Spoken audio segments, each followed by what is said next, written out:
Hi అండి అందరికీ welcome back to Hasini Reddy kitchen. ఈరోజు మన కిచెన్లో బియ్యం పిండితో మురుకులను కరకరలాడుతూ అలాగే సింపుల్ ప్రాసెస్తో ఎలా చేసుకోవాలో చూపించబోతున్నాను.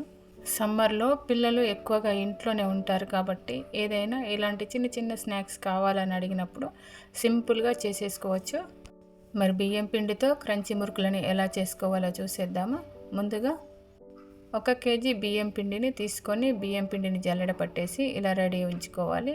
జల్లెడ పట్టడం అయితే కంపల్సరీగా చేయాలి, అప్పుడే పిండి సాఫ్ట్గా ఉంటుంది. తర్వాత దీంట్లోకి 1.5 టీ స్పూన్ వాము వేస్తున్నాను. ఓమా అని కూడా అంటాం మేము. మురుకులను మనం నూనెలో వేయించుతాం కాబట్టి దగ్గు లాంటివి రాకుండా వాము ఎక్కువగా వాడుతుంటాము. అలాగే టేస్ట్ కూడా చాలా బాగుంటుంది. తర్వాత 1 కప్పు పచ్చి నువ్వులు వేస్తున్నాను. వెయిట్ చొప్పున చెప్పాలి అంటే దాదాపుగా 100 to 150 గ్రామ్స్ వరకు వేసుకుంటే బాగుంటుంది. నువ్వులు కొంచెం ఎక్కువ వేసుకున్నా కూడా హెల్త్కి కూడా చాలా మంచిది కాబట్టి ఇట్లా వేసేసుకోవాలి.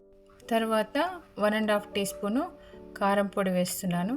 కొంచెం కారం ఎక్కువ తినాలనుకునే వాళ్ళు ఇంకా కొంచెం ఎక్కువ వేసుకోవచ్చు. తక్కువ తినాలనుకున్న వాళ్ళు ఉప్పు అయినా కారం అయినా తగ్గించవచ్చు లేదంటే పెంచవచ్చు. వాళ్ళ టేస్ట్కి తగ్గట్టుగా వేసుకుంటే బాగుంటుంది. అలాగే 1 టీ స్పూన్ వరకు ఉప్పు కూడా వేస్తున్నాను. ఉప్పు కూడా అంతే టేస్ట్కి తగ్గట్టుగా అడ్జస్ట్ చేసుకోవచ్చు. ఒకసారి కావాలంటే టేస్ట్ అయినా చూసుకోవచ్చు. పిండిని టేస్ట్ చూసిన తర్వాత తగ్గినట్టు అనిపిస్తే మళ్ళీ వేసుకుంటే సరిపోతుంది. తర్వాత 1/2 టీ స్పూన్ వరకు పసుపు కూడా వేస్తున్నాను. పసుపు కేవలం కలర్ కోసమే వేస్తున్నాను. పసుపు నచ్చకపోతే స్కిప్ చేయండి మీరు. తర్వాత ఇవన్నీ కూడా మంచిగా కలిపేసేయాలి.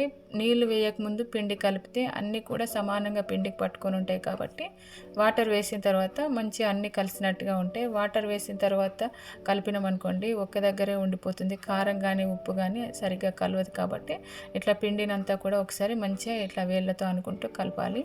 నీళ్లు పోసిన తర్వాత ఎంత మంచిగా కలిపినా కూడా సరిగ్గా కలవవు, సమానంగా కలవవు కాబట్టి ఒకసారి అయితే ఇట్లా పిండినంతా కూడా మంచిగా కలపండి.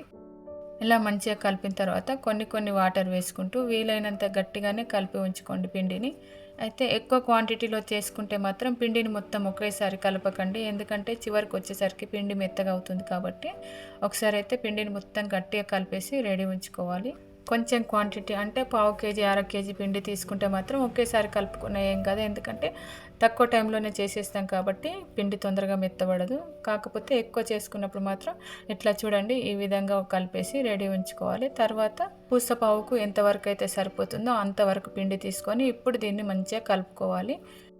ఒకవేళ నీళ్లు సరిపోయినట్టుగా అనిపిస్తే ఇప్పుడు కొంచెం నీళ్లు చల్లుకుంటూ మంచిగా కలుపుకుంటే అంటే అనుకూలంగా ఉండేటట్టు కలుపుకోవాలి. ఇప్పుడు మాత్రం కొంచెం మెత్తగా ఉంటేనే మురుకులు చేయడం ఈజీగా ఉంటుంది కాబట్టి ఎప్పటికప్పుడు ఇట్లా కొంచెం మెత్తగా కలుపుకొని ఇలా రెడీ ఉంచుకోవాలి.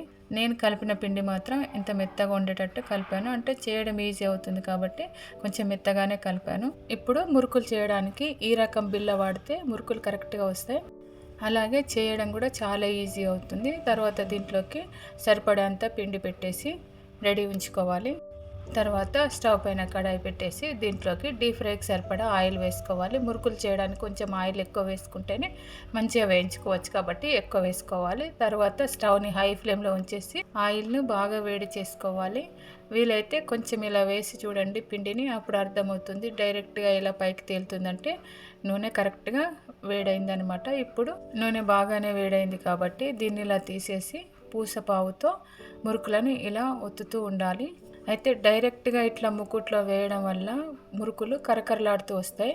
ఇట్లా మురుకులు వేస్తున్నప్పుడు నూనె చేతికి బాగా కాలినట్టుగా అనిపిస్తే స్టవ్ని మీడియం ఫ్లేమ్లోకి మార్చుకొని మురుకులు వేసిన తర్వాత మళ్ళీ స్టవ్ని హై ఫ్లేమ్లోకి మార్చుకొని ఇలా వేయించుకోవాలి. తర్వాత దీన్ని ఇంకొక సైడ్ ఇలా తిప్పేయాలి. అట్లీస్ట్ 2 టైమ్స్ అయినా కూడా అటు ఇటు అనుకుంటూ వేయించుకుంటే కరెక్ట్గా కరకరలాడుతూ వస్తాయి మురుకులు.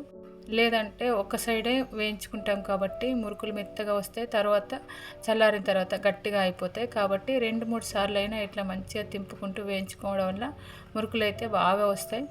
ఇలాగే మురుకులు ఆయిల్లో ఉడకడం ఆగిపోయిన తర్వాత అప్పుడు తీసేసుకుంటే సరిపోతుంది. అయితే మురుకులకు ఉన్న నూనె కొంచెం వడిసిపోవాలి కాబట్టి నేను ఇట్లా అనేసి ఉంచాను, లేదంటే జాలి గిన్నెలో వేసినా కూడా నూనె వడిసిపోతుంది. తర్వాత దీన్ని ఒక బౌల్లోకి వేసేసుకోవాలి.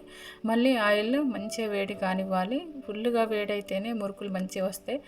తర్వాత రెండోసారి కూడా ఇలాగే వేసుకోవాలి. మనం వేస్తున్నప్పుడు ఇలా పైకి ఎక్కువగా నురగ వస్తుంది కాబట్టి మురుకులు మంచిగా పొంగుతాయి. మురుకులు పొంగితేనే కరకరలాడుతూ వస్తాయి. పొంగలేదంటే మెత్తగా ఉంటాయి, తర్వాత గట్టిగా అవుతాయి. కాబట్టి మురుకులు పొంగాలి అంటే నూనెను మంచిగా వేడి చేసుకోవాలి. నూనె వేడిలో ఉన్నప్పుడు మాత్రమే ఇట్లా మురుకులు వేస్తే కరెక్ట్గా వస్తాయి. ఈ ఒక్క స్టెప్నైతే ఖచ్చితంగా ఫాలో అవ్వండి. కరకరలాడుతూ మురుకులు చేసుకోవాలంటే ఇలా చేసుకుంటేనే వస్తాయి.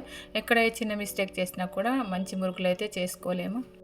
ఇంతేనండి. ఇలాంటి క్రంచీ మురుకులు మరి మీరు కూడా చేయాలనుకుంటున్నారా? ఖచ్చితంగా చేసేయండి. ఎందుకంటే దీంట్లో వేయాల్సిన ఇంగ్రీడియంట్స్ కూడా చాలా తక్కువ. అలాగే ఇవన్నీ రెగ్యులర్గా మనం ఇంట్లో వాడతాం కాబట్టి ఈజీగా చేసేసుకోవచ్చు. అంటే ఇంగ్రీడియంట్స్ కోసం బయటకు వెళ్ళే పని లేకుండా కేవలం ఇంట్లో ఉన్న ఇంగ్రీడియంట్స్తోనే చేసుకోవచ్చు. నేనైతే ఇక్కడ వేరే పప్పులు కానీ వంట సోడా కానీ ఏది వాడలేదు, కానీ కరెక్ట్గా వచ్చినాయి. మరి మీరు ఇలాగే చేస్తే కనుక మీకైతే ఖచ్చితంగా మంచిగానే వస్తే, మరి మీకు మంచిగా వస్తే మీ ఫీడ్బ్యాక్ అయితే కామెంట్ బాక్స్లో కామెంట్ చేయండి. అలాగే మరిన్ని మంచి రెసిపీస్ కోసం హాసిని రెడ్డి కిచెన్ ఛానల్ని అయితే సబ్స్క్రైబ్ చేయండి. అలాగే నచ్చితే వీడియోని లైక్ చేయడం, మరి కొంతమందికి షేర్ చేయడం అయితే అస్సలు మర్చిపోకండి. అలాగే Hasini Reddy kitchen channel recipes notification ద్వారా రావాలంటే పైన గంట సింబల్ని కూడా టచ్ చేయండి. ఫైనల్గా ఈ వీడియో చూసిన ప్రతి ఒక్కరికి కూడా చాలా చాలా థ్యాంక్ యూ.